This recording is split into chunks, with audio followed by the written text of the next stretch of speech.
Hi, I'm Peter Capaldi. I play the Doctor, and you're watching EMS Productions.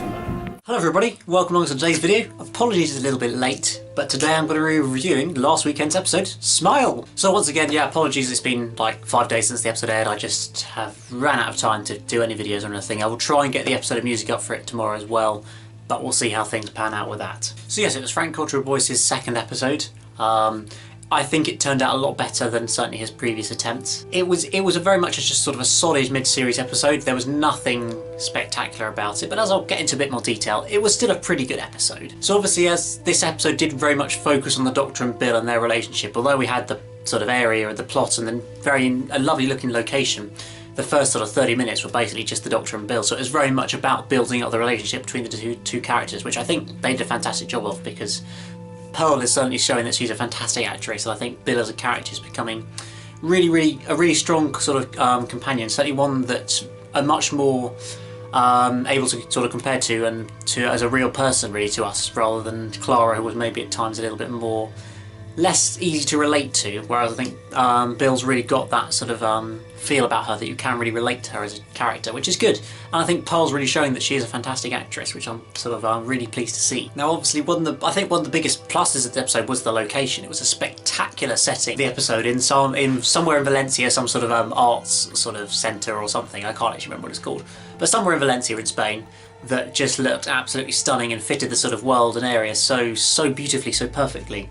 It was just this brilliant sort of white aesthetic that you had for this whole place, this sort of perfectly kind of created and completely untouched by the humans almost, as of yet, this new world untouched by humans that's ready to be populated, or everybody's ready to be killed by emoji bots, if that's the case. But I really, whoever came up with that location, hats off to you guys, because it really did sort of make the episode just look so visually stunning.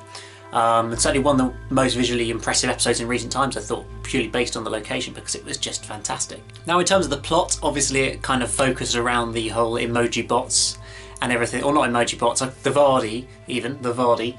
It was all about that, and there's that sort of concept of these robots that will try and make people happy no matter what, but it actually kind of causes them to kill people, because they think that if they're not happy, they should die, essentially. So it did actually work out a bit better than I kind of expected. There was the potential for the whole emoji box to just completely fall flat with the concept and the idea, but I think they pulled it off fairly well. Still, they were a little bit sort of childish and silly to some degree, but I think they kept it fairly well, fairly serious, particularly as they had quite a sort of let's say, quite a sting to them by turning people to skeletons, which is not the nicest of things. And it was just quite a clever sort of idea that you had, that everybody has to be happy, otherwise they're going to be killed. I mean, I have read that it's been stolen from a 1988 episode of *2, The Happiness Patrol, hence the title, which I haven't actually seen as of yet, so I can't really compare. But apparently it's not such a unique idea. They used a very similar idea about having to be happy to survive in that particular episode in the 80s.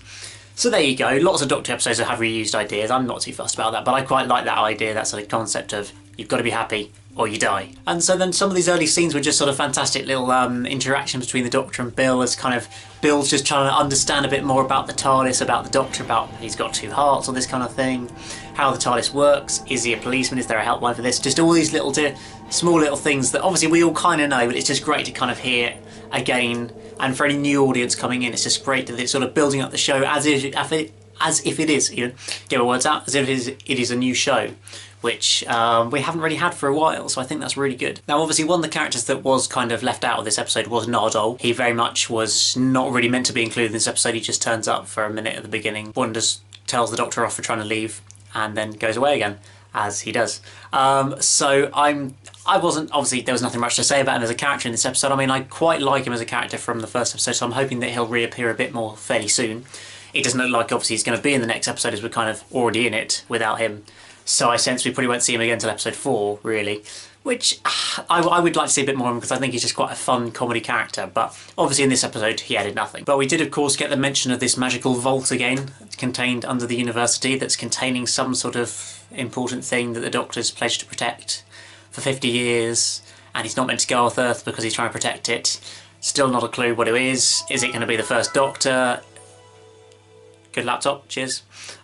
Is it going to be the first Doctor? Is it going to be the Johnson Master? Is it going to be Missy? Is it going to be Mondasian Cybermen? Is it going to be something else completely? I just don't know. at this stage. I really have not got a clue. But coming back to the episode itself, the ending, it was okay.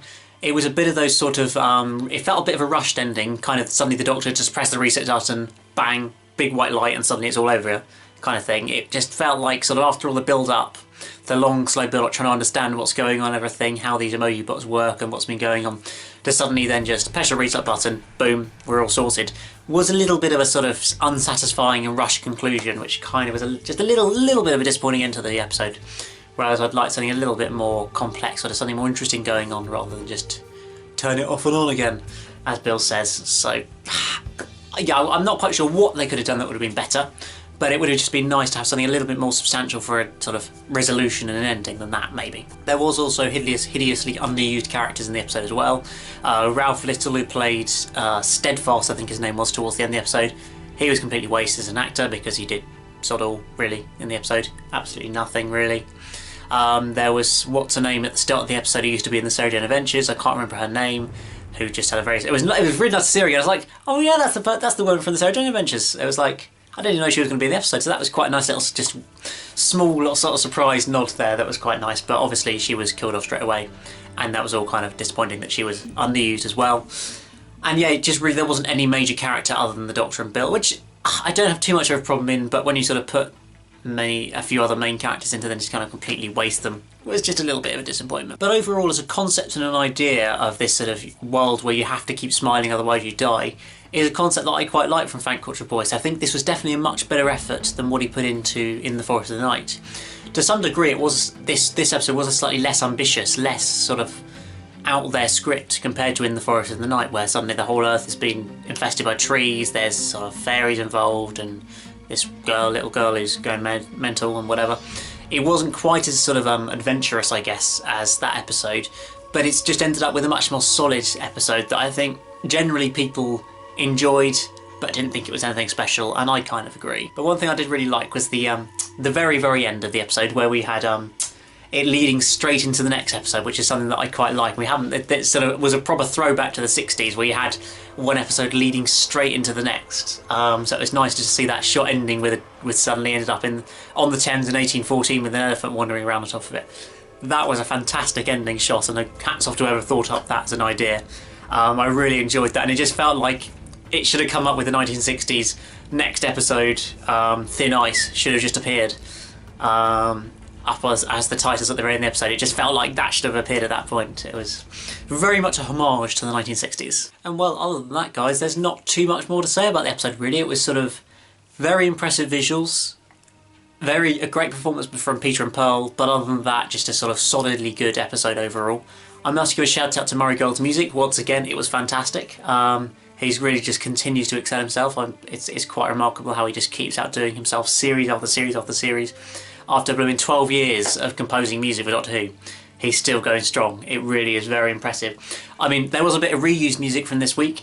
We did have a bit of the Into the Dalek soundtrack, but I was not saying no to that, because I absolutely love the soundtrack to Into the Dalek, so to hear some of that again was fantastic, because I don't think we really heard any of that since that episode.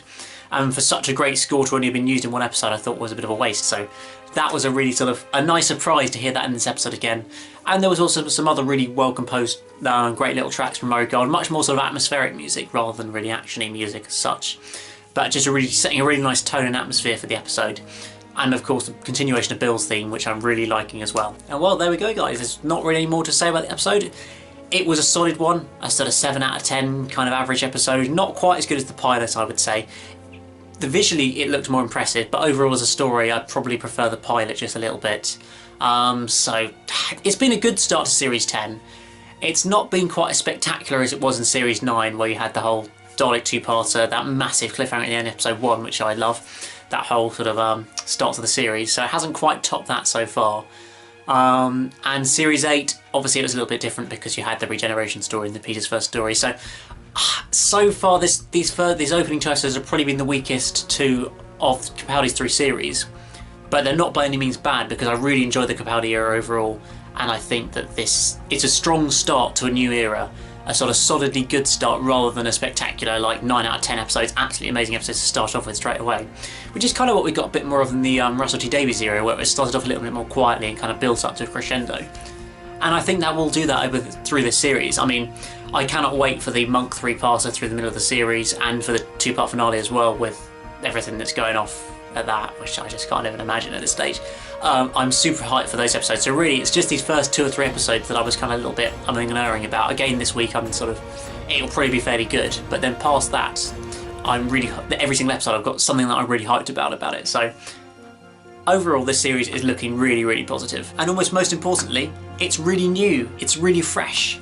It just sort of gives a vibe of being a fresh new series. Although there's still a hint of previous series, there is still the 12th Doctor, Peter Capaldi, playing it, which obviously is going to keep something the same, but it does just feel new and fresh. New music, new setting, new companion, everything just feels a bit different, a bit new, and I think that is absolutely fantastic for the show. And I think it's shown so far with a generally positive reception to the series, solid enough viewing figures, slightly better than Series 9, which is a positive, if not spectacular figures. They're not spectacular, but they are better than they were in Series 9, so that's definitely a good start. And let's just hope this all keeps up with this fantastic series. And so there we go, guys. Thanks for watching my review of this episode. I hope you enjoyed my video, and I hope you enjoyed the episode. Do let me know in the comments below what you thought about this episode. Did you enjoy it? Is it a smiley, or is it a sad emoji? Whatever that is. Let me know in the comments below.